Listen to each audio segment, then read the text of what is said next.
Assalamu alaikum students. Today I'm here with a brand new topic. So it's already written here, that is comprehension. So what do you mean by comprehension? Generally अगर हम बात करेंगे comprehension की, मैंने नीचे definition दी है, the ability to understand. It's very simple. The ability to understand anything. किसी चीज़ को समझने की कोशिश करना, उसको grasp करना, उसको pick करना, उसको comprehend करना, कोई भी चीज़, to understand or to comprehend anything, that can be essays, paragraphs, passages, to understand, to comprehend essays, paragraphs, passages, etc. Okay, any kind of subject matter. So it's very simple that comprehension means the ability to understand, or we can say to understand, to comprehend essays, paragraphs, passages, any whatever you are reading or trying to study, whatever you are trying to learn, try to understand. Story हो सकती है, कोई essay हो सकता है, कुछ भी हो सकता है, any kind of subject matter. Okay, so comprehension means the ability to understand, full stop, to understand, to comprehend essays, paragraphs, passages, etc. Simply to grasp any kind of subject matter. Okay, कोई written passage है, जैसे आपके अक्सर आपके exams में passages आती हैं 10 lines की, 8 लाइंस की, 5 लाइंस की, तो आपको उसको समझने के लिए पूछा जाता है कि आपने क्या अंडरस्टैंड किया.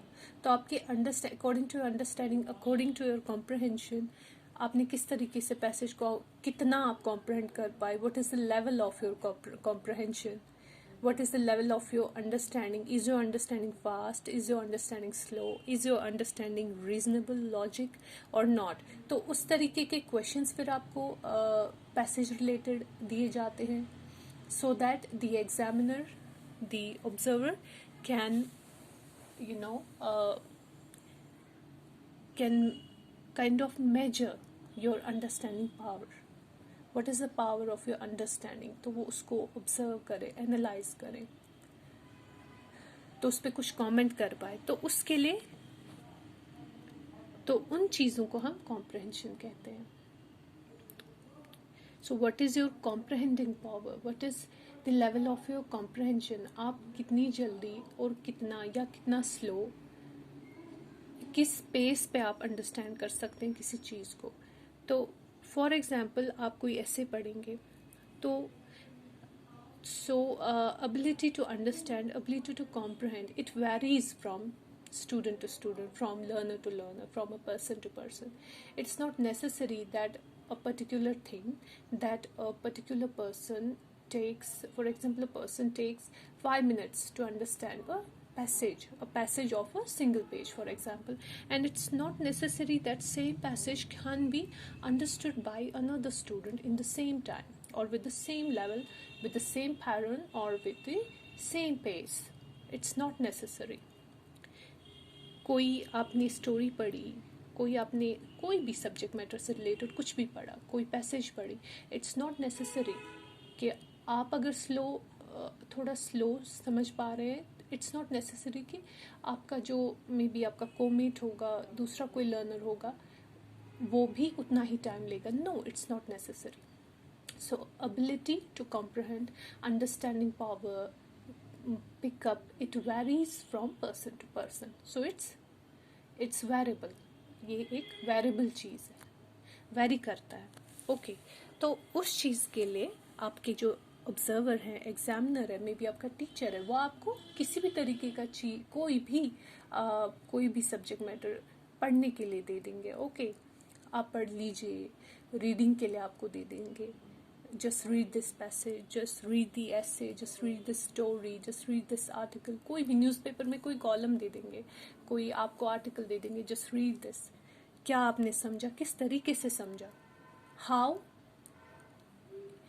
in how much time, and what kind of understanding you have, and in how much time you are able to understand a particular subject matter. वो चीज़ें आपका टीचर देखता है.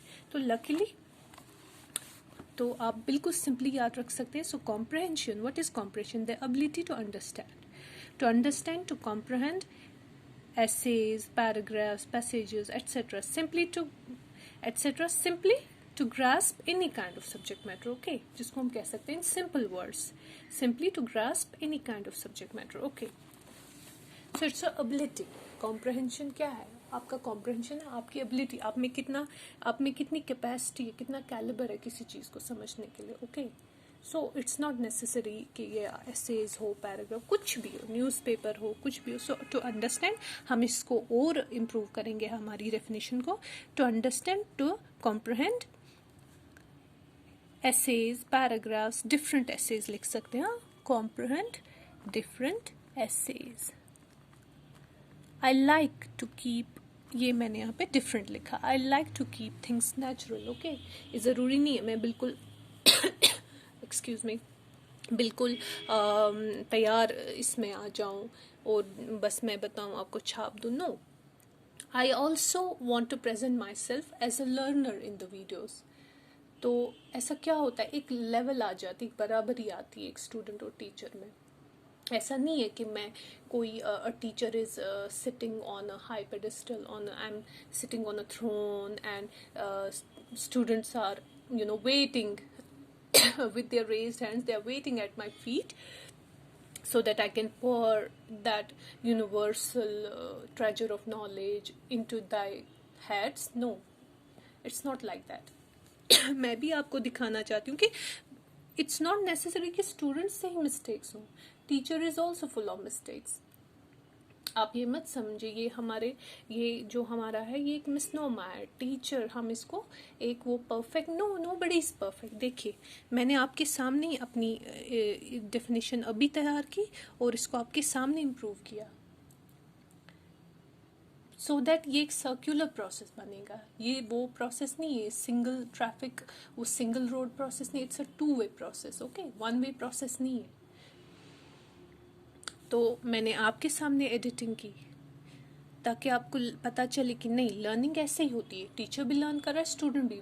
We are learning, we are learners. It's a discussion. Okay, it's not that authoritative class जहाँ मैं आपको एक dictator की तरह, like a dictator I am dictating you. No, I can also be wrong and you can also give me a feedback on that. My students can B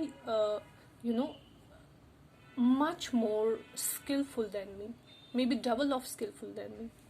Okay, so the ability to understand, or we can say to understand, to comprehend different essays, paragraphs, passages, etc. Simply to grasp any kind of subject matter, कुछ भी हो सकता है. Got it? And luckily it's also in your book, chapter number 24, page number 140. तो different examples दिए गए, sample दिए गए हैं. ये पैसेज दी गई है एक पर्टिकुलर टॉपिक के बारे में.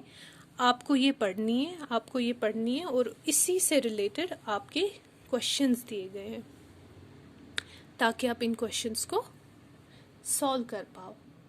ऑब्वियसली आप जितने क्वेश्चन सॉल्व कर पाओगे, जितने सही तरीके से, उसका मतलब है कि आपका कॉम्प्रहेंशन पावर बहुत अच्छा है. अगर हम फॉर एग्जांपल एक मेजरिंग स्केल रखेंगे, for example 5, 10, 50, lowest 5, medium 10 and highest 15. तो फॉर एग्जांपल किसी का कॉम्प्रहेंशन पावर लो है, दैट मीन्स उसने सब सवालों का सही जवाब नहीं दे पाया, बहुत कम सवालों का जवाब दे पाया. तो इट्स नो प्रॉब्लम. उसके लिए यही है कि आपको रीडिंग करनी, रीड करना है, बार बार कॉम्प्रहेंशंस को पढ़ना है और उससे क्या हो जाता है, you get experience, skill of understanding any kind of comprehension in a better and very easy way. So आपके पास जैसे ये एक पैसेज दी गई है, तो जितने ज़्यादा क्वेश्चंस आप सही तरीके से आंसर कर पाएंगे और जितने कम समय में. There is also time limit when you are in examinations like these. So in how much time and in what way and how many questions you were able to solve, that all these things are evaluated, all these things are observed by your examiner, and these things decide that what kind of comprehension you have, कितनी ability है आप में. Okay,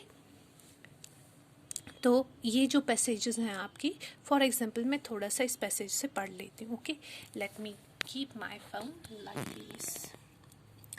Nepal, a small mountainous country tucked between India and China, may seem completely foreign to many Americans. Cows walk down busy streets unharmed. 24 different languages are spoken, and people eat 2 meals of rice and lentils every day.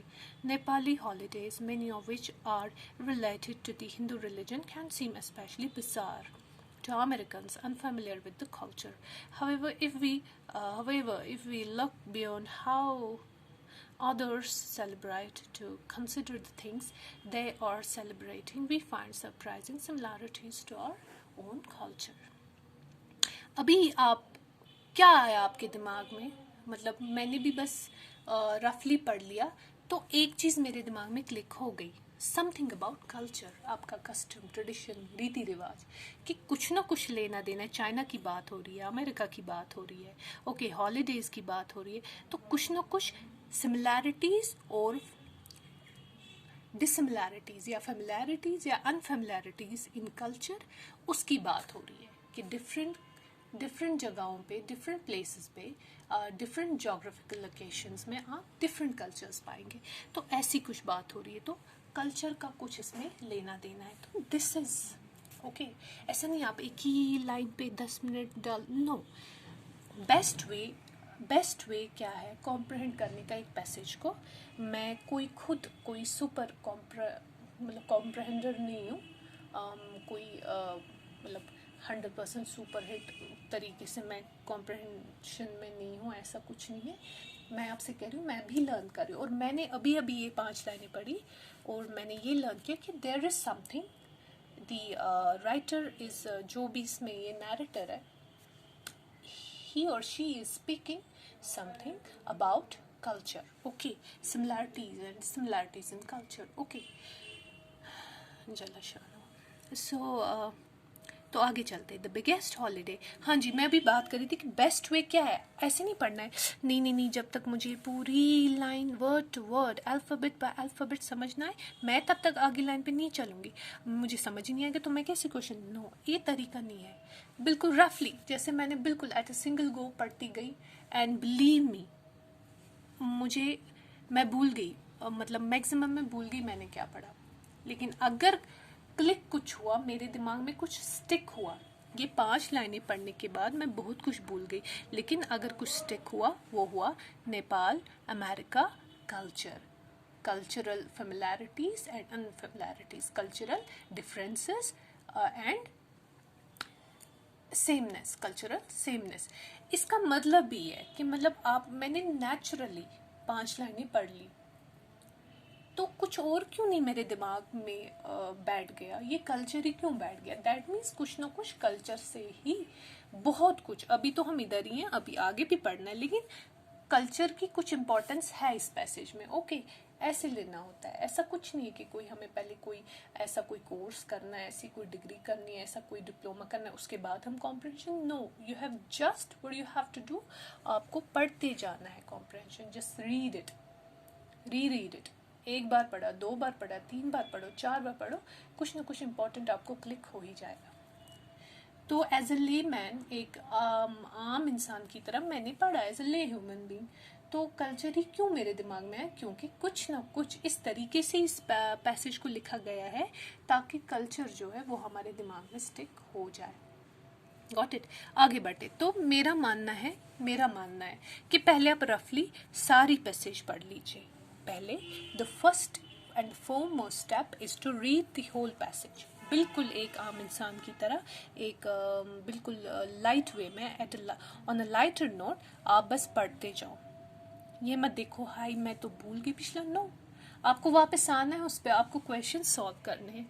कोई particular question होगा, वो कहीं इस passage में किसी second या third portion में से लिया होगा, आपको वापस आना है, आपको जाना है फॉरवर्ड, रिवर्स में जाना है, उसका आंसर ढूंढने के लिए। लेकिन जब आप रफली भी पढ़ोगे ना, एटलीस्ट 20 to 30%, 40% इनफैक्ट आपके दिमाग में वो आपका दिमाग जो है वो, your mind will capture that thing, fine. So the biggest holiday in Nepal is Dashain, a 10-day festival for the Hindu goddess Durga that takes place in September or October. According to Hindu beliefs, Durga defeated the ill demons of the world. To thank the goddess, people visit temples in her honor and sacrifice goats or sheep as offerings. Throughout the year, most Nepalis do not eat much meat because it is expensive, but Dashain is the time to enjoy meat every day. Children fly colorful homemade kites during Dashain. People also construct enormous bamboo swings on street corners and in parks. I'll stop here. The rest of the passage या आप खुद पढ़ेंगे, आपका homework है। उधर ही आप समझ जाइए कि कॉम्प्रहेंशन। देखिए, मैंने ये लाइनें पढ़ी ना, ये कुछ लाइन्स मैंने पढ़ी। I have read these lines. You know what got into my mind? Whatever there is in this passage, it has to do something with Nepali culture, and specifically a 10-day festival Dashain. एक Nepali festival है दशें। तब क्या क्या करते हैं वहाँ के लोग, क्या क्या एक्टिविटीज़ होती हैं, क्या गतिविधि होती है वहाँ। देखिए, मैंने प्योर हिंदी वर्ड भी यूज़ कर लिया आप लोगों के लिए। गतिविधि जो आपकी एक्टिविटीज़ होती हैं, जिसको हम एक्टिविटीज़ हरकत कहते हैं उर्दू में। So it has to do with definitely with Nepali culture. तो पहले ही स्टार्ट में आपकी जो पैसेज होती है, बात याद रखना, आपकी पैसेज का जो पहला पैराग्राफ, पहला हिस्सा होता है, उसी में कुछ ना कुछ ऐसा आपके दिमाग में, माइंड में बैठ जाएगा कि जो सेंट्रल थीम होती है आपकी पूरी पैसेज की, गॉट इट, वही सेंट्रल थीम होती है आपकी पैसेज की। तो मैं आपको यहाँ पे कुछ पॉइंट्स बता दूँ। नंबर 1, पहला ही, रीड दी होल, पहला स्टेप, हाँ, steps to solve a passage, किसी भी तरीके का पैसेज और any kind of comprehension. Read the whole passage. सबसे पहला, जब आप ये वीडियो देखेंगे आप इसको पॉज भी कर सकते हैं। Steps to solve a passage और any kind of comprehension. Please I am begging a pardon from you people. My handwriting is very messy and my board is not working properly, so I had to leave it today. Read the whole passage. Number 1, read the whole passage, हाँ, in a light manner, बिल्कुल आराम से पहले पढ़ लीजिए, कोई tension ना लीजिए कि नहीं पहली गो में मुझे सारा दिमाग में फिट करना है। नो, हमारा दिमाग कोई ये नहीं है कि एक साथ एक ही बारी में हमको सारा उसमें फिट करना ही करना है। नो। दूसरा, the first paragraph definitely contains the central theme. Third one, try to comprehend the main point. कोई ना कोई मेन पॉइंट होगा ही आपकी किसी हर पैसेज में। Try to comprehend the main points of all paragraphs.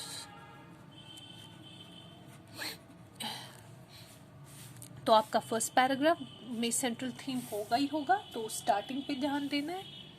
और part number 4, there should be stress on the beginning and the ending, हाँ, beginning and the ending of the passage. Starting और beginning पे आप stress देंगे।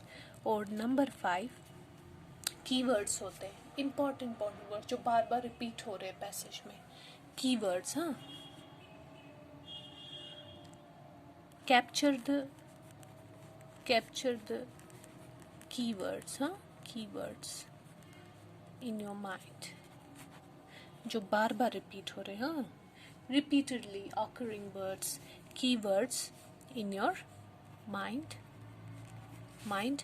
And number 6, try to be clear and objective as much as possible. Objective, try to be clear and objective, मतलब अगर आपकी passage में कोई क्वेश्चन है उसको अब आप उसका आंसर ढूंढने के लिए आप वापस पैसेज में जा रहे हैं, तो फॉर एग्जांपल सेकंड पैसेज में आपके फॉर एग्जांपल ये क्वेश्चन नंबर 3 का आंसर पड़ता है सेकंड पैसेज में, तो आप ढूंढ रहे हैं, तो 2-3 सेंटेंसेस हैं इस पैसेज में, 2-3 लाइनें जिनमें आप कंफ्यूज हो रहे हैं कि इस लाइन का मतलब मिलता जुलता आपको लग रहा है, अब मैं ये इस लाइन को टिक दूं, ये आंसर हो सकता है, ये लाइन हो सकती है, या इस लाइन में हो सकती है, क्योंकि मिलता जुलता लग रहा है, तो तब क्या है, तब आपको करना है try to be as clear and objective. Objective का मतलब होता है बिल्कुल straight to the point, objective. हाँ, कोई और साइड थॉट्स दिमाग में नहीं लाना कि या इमोशनल ना हो जाना, कहीं आपका दिल करे नहीं मुझे लग रहा है ये हो सकता है, नो ऐसा नहीं, कहीं दिल और दिमाग के बीच में वो हो जाता है ना, माइंड कह रहा है कि नहीं ये आंसर हो सकता है, but at the same time your heart is saying is going for the some other answer.